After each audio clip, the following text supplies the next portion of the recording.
Circumcision has many medical advantages and almost negligible disadvantages if done properly by trained, experienced people, and particularly if done in a very early age.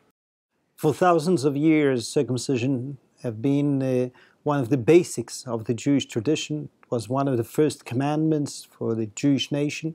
And I do have to say that through thousands of years of our history, Jews were ready to sacrifice even their lives in order to continue performing this commandment. In Jewish tradition, circumcision is done on the 8th day of birth. A very young baby, who on one hand already has enough coagulation factors, which is unbelievable. It's exactly around the 8th day when the baby has its own coagulation factors. And on the other hand, his sense of pain is very, very low.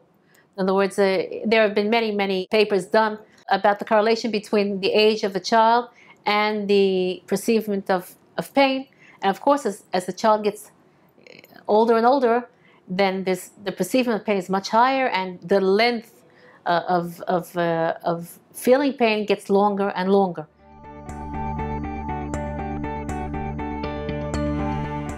There is vast support evidence, what we call evidence-based medicine, based on highly significant, large population studies that have proven the benefit of circumcision in the prevention of sex-contagious diseases like HIV, herpes, that are infecting more often males, and there are some implications to females too.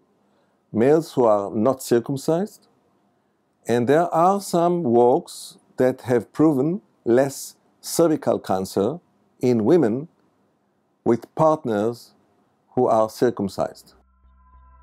I'm going to speak about the medical benefits of doing male circumcisions. One is at the younger age, is a reduction in the occurrence of UTI, urinary tract infections.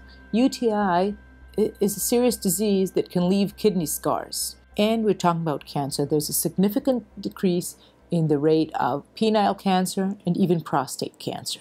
So these are all huge benefits for the person itself.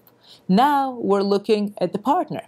Studies have shown significantly low rates of HPV infections, which leads to cervical cancer, low rates of bacterial vaginosis, and so forth. So we see that the benefits really are across the different stages of life to the person himself and to its partner.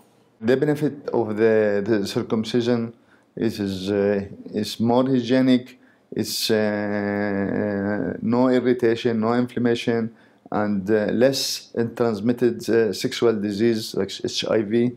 We are talking about diseases connected to not male circumcision, like urinary tract infection, like penile cancer, like cervical cancer of the woman, like diseases like AIDS or papilloma disease, and other sexually transmitted diseases could be connected with not circumcision.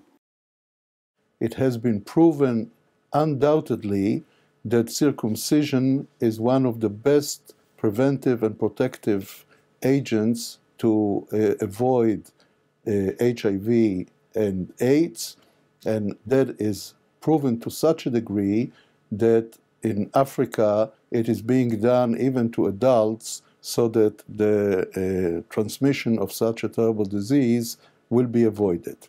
I'm a mother of 13 children. I have 6 boys, and I've gone through 6 circumcisions as a mother. I've also gone through 12 circumcisions of my grandchildren. I've gone through the process quite a few times. I don't have any remorse about it, and I think it was just the right thing to do. It's very important to continue this tradition. I'm not sure that any kind of legislation or decree could compete with the desire to keep basically the commandment that kept the Jewish people as one nation for thousands of years.